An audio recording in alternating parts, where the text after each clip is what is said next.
Welcome to the 10th video in the Just In Case mini-series, sponsored by Quality Equality, an organization development firm based in Oxford, United Kingdom. And my name is Mei-An Chung-Judge, and I'm the director of the firm. The name is chosen because all of us in our learning development journey need a trigger to remind us about something, to refresh our memory, to take us down the memory lane about a particular piece of history, and to provoke us into maybe doing something differently. And today the video is just in case you need to be reminded about the issue of gender equality. And the two contributors are Barbara Bunker and Litwin. So Barbara is someone you have met in the fourth video, in which she talked about the history of small group and large group. She is a very significant contributor, pioneer to the field, and her contribution to large group methodology with Billy Orban was really earth-shaking at the time when it came out. And she continued as in her academic position to consult organization change, and 50 years of experience have absolutely made her a fountain of knowledge. But in that journey, she come across a number of incidents that remind her gender equality issue in the past and now and in the future is still not where it should be. And Dr. Anne Litwin has been a very good colleague, and she's an international consultant. And I met her when I was in China. She was one of the few that really gone into China and helped a Chinese consultancy firm to bring alive what OD is for China. And it is not an easy context for her to do that, but she and another colleague has actually made OD become a reality for a lot of Chinese consultants. And she has a passion to unleash the leadership potential of women in organization and helping organization to groom their talents so that in the future, women can step into their power, use their voice, and play a very equitable role to enable organization to be effective and successful. So both Anne and Barbara will take us through the history from the past to now and to the future. And similar to my interview with Barbara, this video is about 15 minutes long. So I invite you to grab a tea or coffee, sit in a comfy chair. This is not so much your teaching video. This is a storytelling video, but bring very essential truth to the surface. So we are so looking forward to listen to your conversation, Barbara and Anne. And so time over to you, and enjoy. Thank you, Mei-An, for this opportunity. I know I want to thank you for the opportunity for Barbara Bunker and I to have a conversation about gender in the field of OD and NTL. What fun. Thank you for this. And yes, Mei-An, and I'm excited about doing this because I think I'm the oldest living woman, maybe, or something like some wild title like that in the field, basically. Maybe not. But at any rate, it's wonderful to reflect back and think about some of these things, which I haven't thought about for a while. And it's fascinating for me to be able to hear your stories about gender dynamics in the early days of OD and NTL, because I'm, I think, one generation behind you. So I wasn't there in those early days. I was there later and things had changed. So I'd love to hear what you can tell us about gender dynamics, OD and NTL. Start with the 50s, because the 50s was when Bethel started and when people started studying groups, and the summer encampment at Bethel began. And I wasn't there, of course, but Edie Seashore was there. And she had graduated from Antioch, I think it was 49 or something like that. And the president of Antioch took her to Bethel, and she loved it. And so what happened was that as a student leader, she began to get trained, and she went back to Bethel every single summer in the 50s as a member of the staff, as an assistant trainer, basically. And she began to understand all the knowledge that was available about the study of groups, because in the 50s, all kinds of social scientists were doing research on groups. They figured out about roles, they figured out about group dynamics, they figured out about authority, they figured out all kinds of things about kind of how groups work, group development, and those kinds of things. And so Edie was really fascinated with all of that. And she went back every summer, but she was always an assistant trainer. And there were virtually no women on the staff, very few. And so about 1959, something like that, a guy named Jack Glidewell, who was a very important member of NTL, took her aside and he said, Edith, he said, do not come back to Bethel until you are a full trainer. He said, this is really ridiculous. You've been here for 10 summers. Most people come for a summer or two and then they're advanced to the training staff. You should be a full-fledged member of the training staff. And I don't want you to collude with this process of, ignoring your competence, basically. And she was really set back on her heels. She was shocked, but she took his advice, and she told them she wouldn't be back unless they made her a full member of the staff, and they did. So that was the first big step for women being equal partners within the NTL group. NTL was at that time really a white male academic club. It was primarily people from sociology departments, psych departments, psychiatry departments, who were in the university studying groups. And there weren't many women among them, a few, but not many. And so in the 60s, when Edie was full member of the staff and kind of wonderful colleague, I met her. My first lab in the 60s was in 1962. I went to what was known as an advanced lab, because I'd been to one before in the 50s, late 50s. And Charlie Seashore was my trainer. And it was a wonderful experience, but people were experimenting with all kinds of stuff. So it was also pretty wild in the sense of people were doing things in groups that one doesn't do in a conservative organization, basically. We did nonverbal kinds of interventions and all sorts of things. Anyway, there was great experimentation going on. So how long were the T group labs then? 2 weeks. In the 50s, they were 3 weeks. Mm. So, that really gave you a chance to develop. People got to know each other very well, and people learned a lot doing those kinds of things. Anyway, in terms of gender, I got to know Edie, and I got to know other people, a few other women, but in 68, the way you got into NTL, the way you became an okay person to be on the training staff, was to go through the intern program. And the intern program had about 18 people in it the summer that I was in it. That was 68, 3 of whom were women. And before that, there weren't many at all. There were many summers early on when it was all men.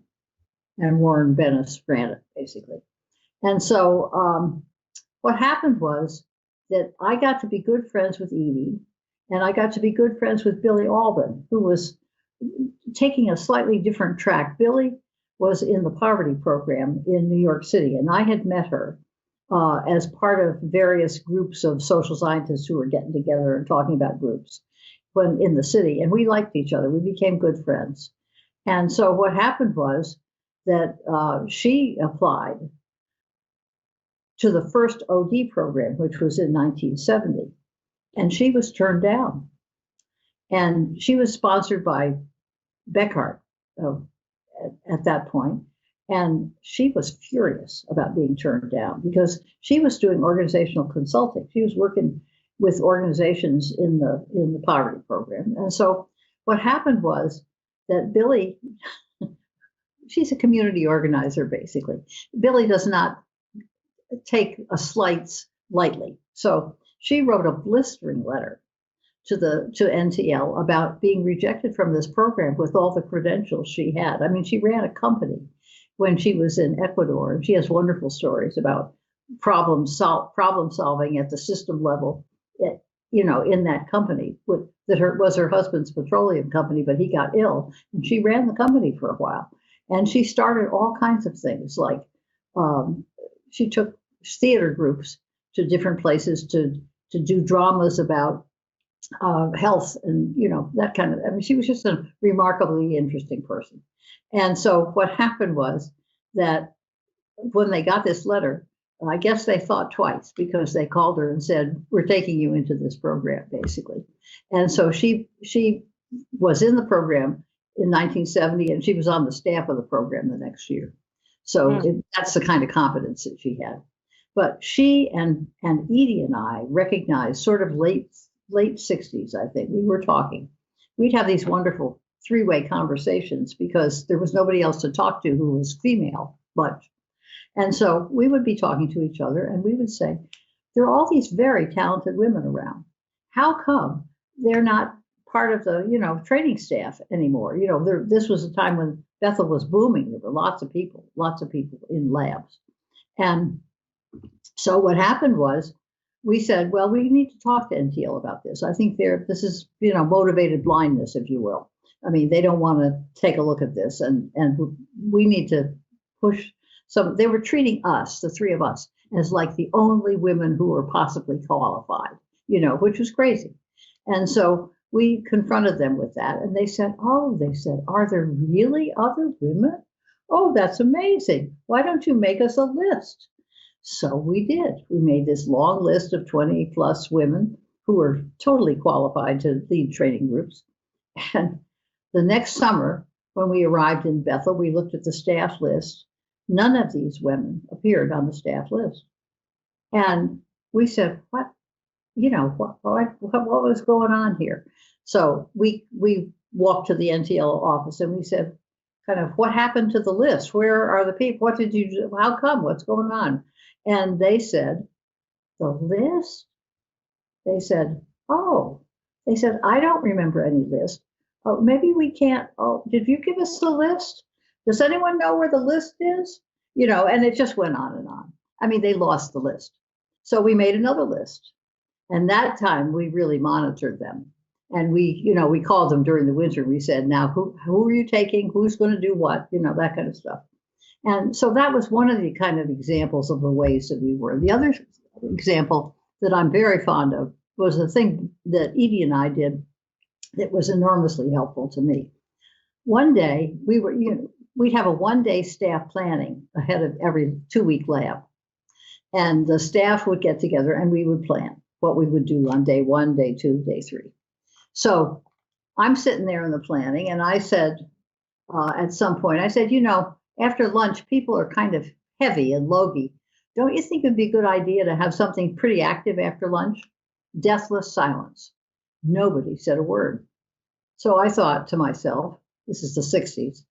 Well, I guess I didn't phrase it quite right, or maybe it wasn't such a great idea.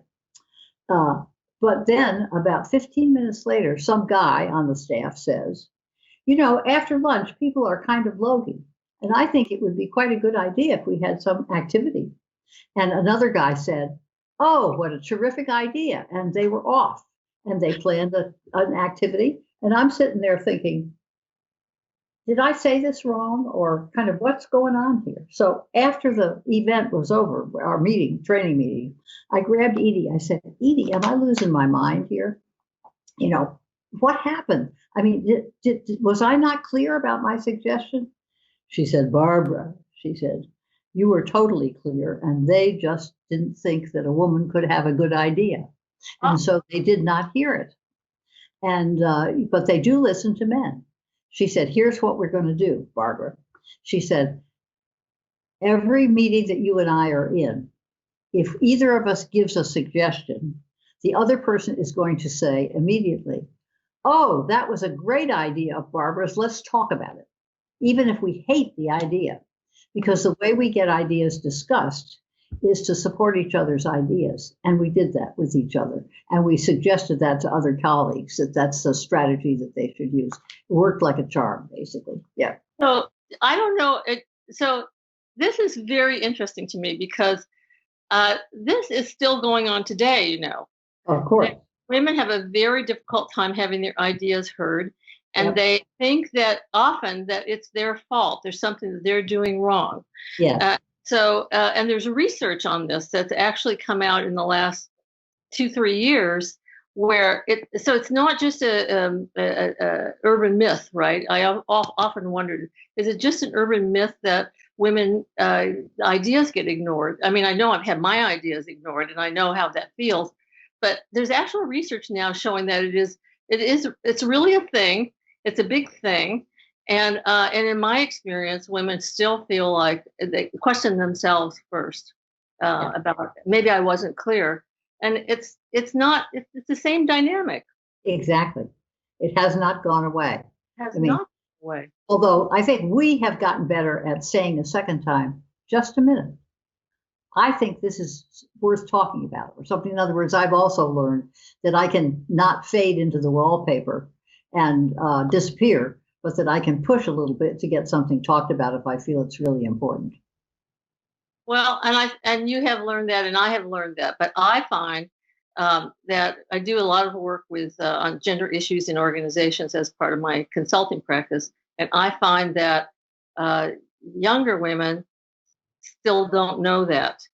They still think that there's something wrong with them, and they still don't step in to support each other and say, you know, I think she had a good idea. And when I recommend that to them, they find that an amazing idea. But they don't think about it, and they still don't see their older women role models supporting each other in that way in organizations. And so it's a sad thing. It's still happening. Yeah. But I love that story because that was just so powerful for you and Edie to know that you could kind of, what I would say, you know, give each other, you could amplify each other's ideas and get them heard. That's great. It's also the case that Edie and I began a collaboration that way. And we wrote a little paper. I can't remember all the things in it, but it was about intimacy and collusion and all kinds of different things. It appeared in Alice Sargent's book in the 70s. Mm-hmm. But that paper circulated, if you can remember this, in ditto format, the blue ink, all in many organizations, because it talked about not just that issue, but other issues that women were facing and trying to make themselves heard in the workplace, basically. Yeah. Now, I know by the time I came into the field in the late 70s, early 80s, I really went through my training in the OD track in NTL in the 80s. I was aware that I became aware from time to time that men who had the same training I did, the same academic training, the same experiential training, the same OD track certification background, men were getting paid more than I was for doing the same work. Did you have any experience of that, or were you aware of that at all? As far as I know, at NTL that didn't happen, but I don't know that I knew, you know. But in other settings, the thing that I experienced more was a difficulty in consulting or when we were negotiating contracts with potential people. If I took a guy in with me, the boss would always talk to the guy, even though I was the lead person. Yes. You know, that sort of thing, basically. But since I was the lead person, I negotiated the money. so it was not the same kind of problem that you had. You know, we were talking a minute ago about women coming into OD and the fact that in the 60s, there were not too many women. And it's probably worth talking about that in the middle 70s, there was a huge change in the national training labs. And that had to do with bringing in many more women and people of color and people of different ethnicities, et cetera, et cetera. And that was a fun story, too. Shall I tell that story? Yeah, because I was wondering about that. Because by the time I came in, there were quite a few women in the NTL anyway, in the field. So I'm wondering, when did that change happen, What did you notice about that? It changed about 1975, and it was one of the most astounding experiences I've ever had personally. And that was there were four of us, two guys and two women, Edie and I, and Hal Kellner and Peter Vale. And we were asked to consult to NTL about why things weren't going particularly well. And NTL, we didn't know it as when we came into the organization, but the board of directors, which was all business people then, it wasn't professional people. NTL had gotten itself financially into heavy debt. And as we talked we divided up people to interview, and then we'd get back together and we'd talk to each other. And we were looking at each other one night and we said, this organization is going to go under. I mean, it has $275,000 worth of debt. And we figured out by talking to people on the staff that the board of directors, which had no particular investment in the organization, but didn't want to have to pay off the debt themselves, they would just as soon let it go under, and declare bankruptcy or something like that, as to keep it going. So we said, this is really a disaster. We can't lose NTL. And we also thought that what was going on in the central office didn't make a lot. There are a lot of things that didn't make a lot of sense, including that debt. So I think it was Hal who had the idea, but Hal said basically, I think what we need to do is take over the board. All of us just sort of looked at him and said, are you kidding? He said, the only way this organization is going to survive is if somebody moves in and does something radical. And I said, but we're consultants. Consultants don't take over organizations. And he said, but this is our baby. This is the mother that raised us, basically. And we don't want it to die. So what we did was we made a proposal to the board of directors. And what the proposal was that if you will resign and go out of business, we will figure out how to pay off the debt, the four of us. And after considerable negotiation, they decided that they would do that. And so here we are with this organization and this kind of debt. And then we had a plan. And our plan was that we would get about 75 people of the people who are competent to do training to over a 2-year period to donate 2 weeks of their time. And so the organization would get the money back in terms of the revenue from the groups, basically. You get your expenses, but you wouldn't get paid, basically. And we said, and we will be in control. It won't just be the old membership. It will be a whole new process, and we're going to take people in differently. That gave us an opportunity to break up the all-male club. And of course, there were people who were very angry about that and who didn't. But we selected 75 white men, 75 women, 75 people of color, male and female, etc. And people joined, and they agreed to do that, and they did it over a 2-year period. So Elsie Cross was the first chair of the board, and Elsie managed the membership process, which the board determined would be we take people in cohorts, one woman, white, one male, white, one woman, a person of color, and somebody, so there'd be a cohort of 4 people basically, and that would represent the diversity that we wanted to have in the organization, basically. That went on. I think it isn't quite that same way now, but it went on for years, and it wasn't easy to do, let me tell you, because finding people in each of these categories, I mean, some categories were easy and some categories were very complicated, but we did it. And I was the chair of the board after Elsie for 3 years. I have never been so tested in terms of the dynamics, because we didn't know how to talk to each other at that point, and we didn't talk very directly. So there was all kinds of stuff going on underneath the table and around and in the wings, so to speak.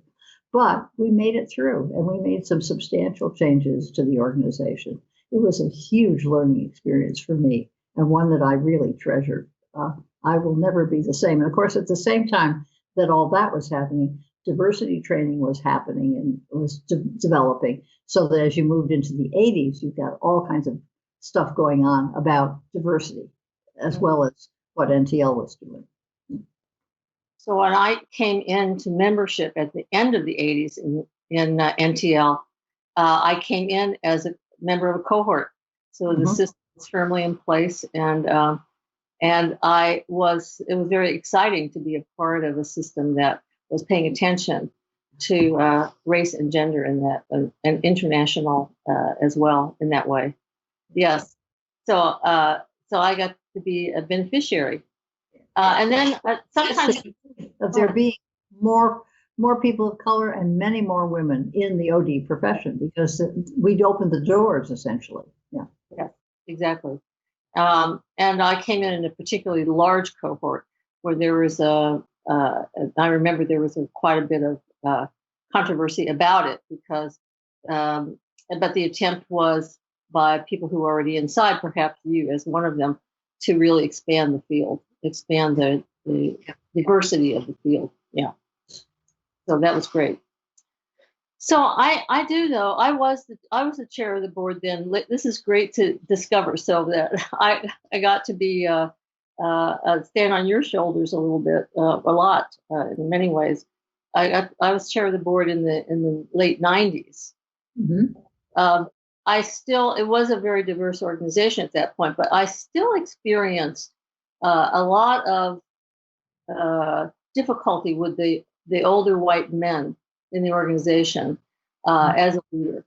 I found that I was constantly challenged, and so I'm interested in be able to compare that experience to yours. I'm sure it wasn't anything like what you experienced, but it was still happening for me in the late 90s.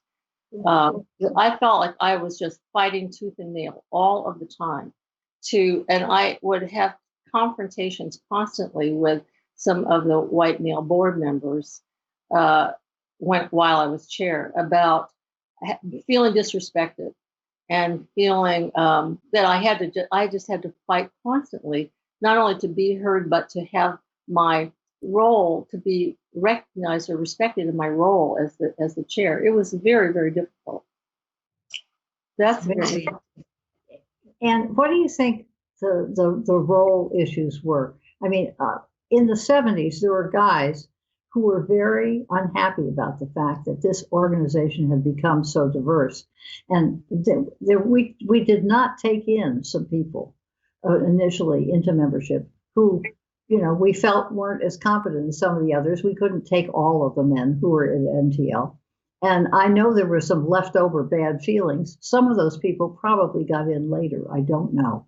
I didn't track that, but it's. Well, I think there was a bias. I mean, I do remember there was an undercurrent of belief that I think was incorrect, that because of what you all were able to pull off in 1975, there's an undercurrent of belief that white men weren't welcome in the organization and they were discriminated against, which was crazy, because they came in the same numbers as everybody else in the cohort system.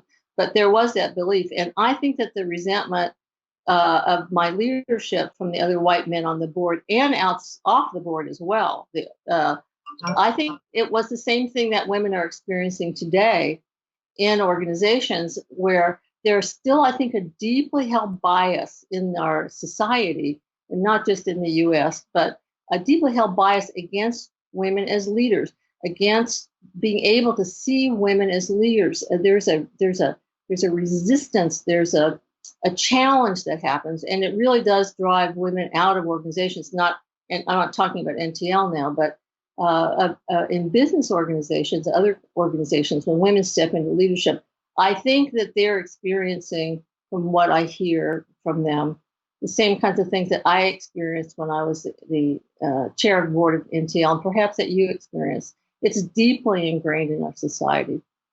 Well, the way I see it, let me check this with you, because my association to what you're talking about is the sex role stereotypes that are part of our culture. I mean, the quickie and dirty kind of description of this is that if I take my kids to the office, eyebrows are raised and people think that something is not quite right, or I'm a little less, or something like that. Or if I don't make the 7 o'clock deadline as a partner in the law firm because I'm taking my kids to school, that's not okay. That makes me a weaker member of the firm. Whereas if a guy who is a partner in the firm goes out to the parking lot and is seen embracing his child, people say, isn't that sweet? He's such a strong guy, and he can also do those wonderful things, basically. So women, I think, are in some ways still trapped in that sex role expectation thing of what's okay for women and what's okay for men. And men can go much further into the female side of that double set of overlapping circles than women can without being sanctioned, I think. If men go too far, then they get sanctioned as being effeminate, basically. And they have that kind of an issue. But for most women, you don't have to go too far into the male side to see the eyebrows wiggling at you, about, oh, what's up with this lady, basically. Yeah. That's too aggressive, too assertive, too, all those kinds of things. There was a study, dance, basically. Yeah. Yeah.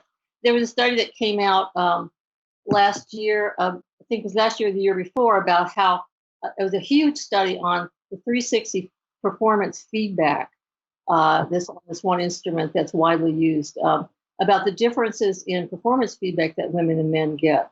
And women got considerably more negative performance feedback. And most of it, the negative feedback, 76% of the negative feedback that women got was about their personal characteristics. Things like their tone was too harsh. They were too assertive. They were too aggressive, and they didn't smile enough. Things like that. Very personal characteristics. Only 2% of the negative feedback that men got was about their personal characteristics. So I think that speaks directly to what you're saying about how, example, yeah. Women cannot. In order to succeed, they need to have. They need to be able to be tough, to be heard, to be. But when they do, they are really dinged seriously for it. Yeah. So interesting. It just goes on and on. It goes on and on. Now, really, things really have not changed that much. And of course, in some ways they have, because there are a lot more women in the workforce now, a lot more women in NTL leadership over the years, a lot more women in the workforce. But we still have very few women up in the very, very senior levels. I think in the U.S. it's only about 3% of the CEOs are women, and they're all. One of the things I've read a lot of articles about women who are fully had the full capacity to do these senior level jobs, but what many of them don't want the stress of having to choose between family life and work, and all of the sort of negative criticism that you get for making some judgments about, my kids are important to me, therefore I will do these things with them, basically, even if the company thinks I should be doing something else, basically. So it's a dilemma a value dilemma that we have not solved in the United States, anyway. We've not solved it, and it's one of those double binds, right? It's terrible. I just read a statistic where of the senior most level C-suite men, 75% of them have stay-at-home spouses. Right. Of the senior most level C-suite women, only 25% of them have stay-at-home spouses. Uh-huh. So the structural inequality is still there. It makes it very difficult for women to succeed at the senior level. Yep. Mm-hmm. Mm-hmm. So in those ways, so many things haven't changed. I was just did a piece of work with some senior level women at a very large banking institution, an international institution, and the organization wanted to solve their woman problem, right? They couldn't get women promoted up into the senior levels, and if they did, they didn't stay, and they didn't know why. So they asked another colleague and I to convene the senior women and find out what was wrong, what was going on. And This was just about 2 months ago. Well, it was right before the pandemic, so it was probably about 3 or 4 months ago when people were still meeting in offices. But we ran focus groups with the women, and we asked them, what are the barriers here for women succeeding? What are the things that help women succeed? And we heard something that it was just shocking to me. These are very senior level women, and they said things like, well, we don't have enough training for how to be assertive so that the men will take our ideas seriously. So we need training, and that's a barrier for us. We need the organization to provide us with more training. And I was going, oh no, like this is not the problem. But they had swallowed hook, line, and sinker that if they weren't succeeding, there was something that they were doing wrong. They wanted training about how to tell men when their behavior is inappropriate, because they felt that they didn't know how to do it, and the men's behavior was so often inappropriate. I'm talking about sexual harassment kinds of ways. And they felt that the problem was that they didn't have enough training about how to do that. And I thought, we have made no progress at all in understanding that these gender dynamics in organizations that hold women back, they are structural problems. This is not a problem where the women need to be fixed. This is not a training problem. And this is like, 4 months ago. So this is like a systems problem. And that's why I think a lot of women who are very bright and who get it essentially don't want to be promoted, because they don't want to deal with that. And they want to make some decisions about their family life or their personal life that aren't, and so one of the big problems of getting women promoted is not just the fact that the organization isn't structured to do that, but the women themselves are very clear about what it's going to cost them to do that. And they make, unlike, I think, the socialization of men, which is, it's important to keep going up, women feel like they've got a choice. yes. And they may not feel like that's the most important thing in the world to them. Having a life might be a lot more important. Yes, but this is one of the things that we as OD consultants need to be on the lookout for. This is the kind of thing, I agree with you. I think that is the decision that women are making because they feel that it's an unreasonable choice that they have to make. Staying is costs them any chance of having a family and a life that they want. A lot of young men feel that way too. But I think as OD consultants, we need to be raising up more the structural problem here, because it doesn't have to be this way, right? I'm turning the page here. There's some notes I made about some. There are things that as OD practitioners we can help systems be looking at. So, for example, if there were support in the system for family life. So, for example, if there were paid family leave, if there was childcare support, if there were flexible work schedules. A lot of organizations say they have flexible work schedules, but they don't really have flexible work schedules, because if you request that, your career is automatically derailed. So it's not really available. If we had for lower income women, if they had more routine schedules so that they could plan childcare, but there's no childcare support. Like we're like the only developed country in the world that doesn't provide any kind of paid family leave or subsidized childcare to make it possible for women to stay in the workforce and to rise up in organizations. Those are some things I think as OD professionals we need to keep raising up rather than sort of colluding, I think, in the ways that we do sometimes with saying, well, if we just had more leadership training for women, we wouldn't have a problem, but we still have a problem. Yeah. Some of these problems are structural and systemic.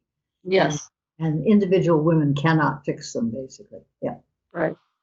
And so I think that's incumbent upon us, I think, as OD professionals, when we are inside of organizations to raise those issues up. When my colleague and I raised those issues up as structural in the large system that we were in 4 months ago, we've said to the women, look, this is what you told us in the focus groups, as though this is all your problem to fix. But here are some statistics, and here are some ways in which this is a structural problem. When we raised that up for them, they were aghast and they were empowered. And they felt that they knew then how to band together and make demands for change in their organization's culture, but they couldn't see it without that kind of perspective from that OD can bring. So I think this is what we need to be doing more of. Yeah. And there are a lot of women in OD now. So, many more than when I came into OD. And so they ought to be able to bring that perspective in their consulting. Yes, I agree. So I think this is a contribution that we can make. So I'm glad we're having this conversation. Maybe it will spark some ideas for other people who are working in systems where they could raise these issues. Yeah. So is there anything else that you would like to share about your experiences with gender dynamics coming through your career or changes you see now? Well, the one thing that I haven't talked about that was kind of a failed attempt, but it's a piece of why, we're having this conversation. When I was a young professor, I tried to work on women's competitive behaviors because I was trained in conflict resolution. And astoundingly, in the 60s, when we ran subjects for many years in social psychology, in conflict resolution, before we got smart, we only ran male subjects because we said they would take an induction, and women refused to compete. And they would not compete, and they wouldn't use the behaviors that they had. And so finally we saw the light, and now now that we know a lot more about competitive behaviors, but women don't compete in the same way men do. And I haven't kept up with the most current research, but I remember trying to do some workshops to help women learn competitive skills. Yeah. I invented 2 or 3 major workshops. I worked very hard on these workshops, creating scenarios which would cause them to compete with each other. Every single time they found a way to sabotage what I did and to collaborate.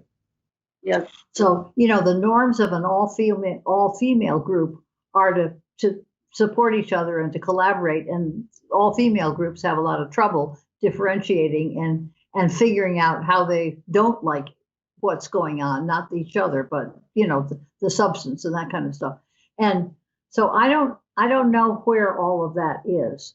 But I think one of the things about having a lot of women in an organization is that you often have issues under the table that are not being addressed. Now, that's also true in mixed sex organizations, but it's a slightly different kind of ambiance that you find in all female organizations. And the number, like in the 70s, a number of all female organizations that came up as a result of the women's movement imploded because they couldn't deal with differentiation and making decisions and different levels of everybody had to be equal, which everybody is not. So that's a big problem, basically. But I'm just wondering whether having all of these women, there are a great many OD consultants who are women now, and how do they address all of this? Do they have an agenda around this particular issue? Well, I think it's a very good question. I can only speak about my own experience, and I do work a lot with women, other consultants, because a lot of my work is about gender issues in the workplace. And so I am usually doing that work with women in the workplace and with women colleagues. I think that it's you're right on about what I understand about women's dynamics in terms of the egalitarian aspect of sort of our socialization. And I think there's a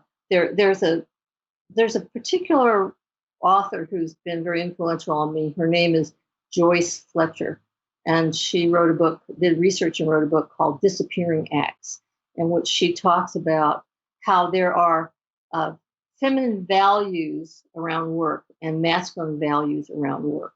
And they both have their place. But of course, what gets rewarded in organizations are the masculine values. Mm-hmm. And so the feminine values of cooperation, collaboration, which I think are wonderful values that organizations need more of, but are not valued and rewarded. That's what she means by disappearing acts. We bring these natural strengths, those are big generalizations, but from our socialization, they don't get rewarded in organizations. And so, but on the other side of that, I agree with you. It's because of that socialization, we also then don't know how to compete with each other. And it is something that I think is important for us to learn how to do.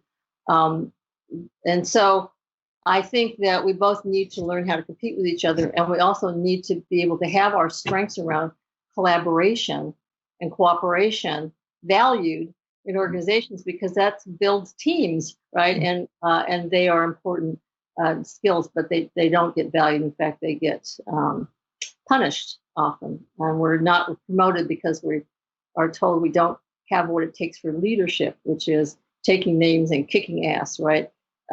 We're too collaborative. We waste time chatting with the team, which of course builds team spirit, and that's a strength that we have that's not valued. But at the same time, we do need to be able to compete with each other, because when we go into organizations, rising up in the organization means being able to compete for promotions. Yeah. So it is a skill that we need to learn. I remember myself early on in my career, I decided not to apply for a promotion because I knew another woman who wanted it. Yeah. And I didn't want to compete with her, right? I became aware that, no, I had a right to compete for that position, as did she. And so but I didn't know how to talk with her about it and say, now we're both going for this promotion. Let's agree that whoever gets it, that we're going to support each other, and it doesn't have to be either or. We can support each other. But I didn't know how to do that. I learned, though. I did learn. Story, yes, exactly, yeah. But I do agree, and I do think that it is a way that we do. We do need to be able to be more direct. It's part of women's culture as well, I think, to be indirect. Right. And that's the under the table stuff, which is not functional for us in organizations or out. Yeah. But this is a topic of passion for me. I did my research on women's relationships with each other in organizations, my dissertation, and wrote a book about it. New Rules for Women, revolutionizing the way women work together. And one of my points is that we do need to learn to be able to compete. So you and I are once again on the same track here about what's important. And this has been great. It's really fun to talk to you. Really fun. I am so glad that Mian put us together to have this conversation. Me too. And a pleasure. Thank you. Wow, what a dialogue. So many things that are so interesting. And it is hard to believe that within a short time, the OD profession have gone from very few women to predominantly women. And however, has the power differential been different? And something for us to chew on and something for us to think about, because inequality as a pattern structure in all aspects of social organization life. And so I encourage you to get together with other friends and colleagues, watch the video and talk about what you can do differently to continue this gender equality movement. So thank you very, very much and we are grateful for both of you to talk so naturally and so openly about your experience. And so everything that you need to know about contacting Anne and Barbara are at the end of the video. And Anne has written a fantastic book called The New Rules for Women, Revolutionizing the Way Women Work Together. And I highly recommend that book. So thank you again. Stay safe, stay strong, and we hope that you will continue to enjoy doing something to return humanity back to the workplace. Goodbye.